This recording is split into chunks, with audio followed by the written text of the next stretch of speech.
மத்திய அரசு ஊழியர்கள் 53% அகவிலைப்படியை பெறுகின்றனர். டிஏ அதிகரிப்பு காரணமாக அவர்களின் சம்பளம் கணிசமாக உயர்ந்துள்ளது.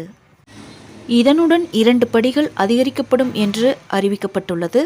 ஒரே தவணையில் ரூபாய் 11,250 கணக்கில் வரவு வைக்கப்படும்.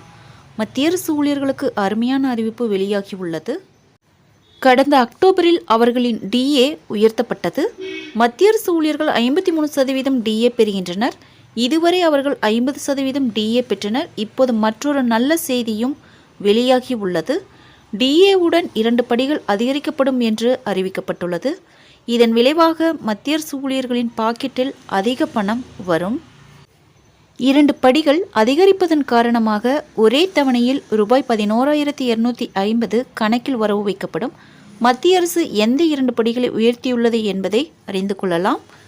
இந்த 2 படிகள் விடுதி மானியம் மற்றும் குழந்தைகளின் கல்வி உதவித்தொகையாகும்.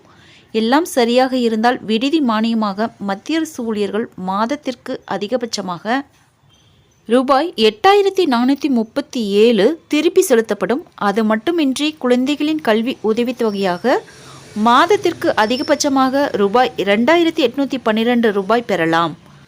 ஃப்ரெண்ட்ஸ், இந்த தகவல் உங்களுக்கு யூஸ்ஃபுல்லாக இருந்தால் என்னோடய சேனலை சப்ஸ்கிரைப் பண்ணுங்கள், லைக் பண்ணுங்கள், மற்ற நண்பர்களுக்கும் இந்த வீடியோவை ஷேர் பண்ணுங்கள். தேங்க்ஸ் ஃபார் வாட்சிங்.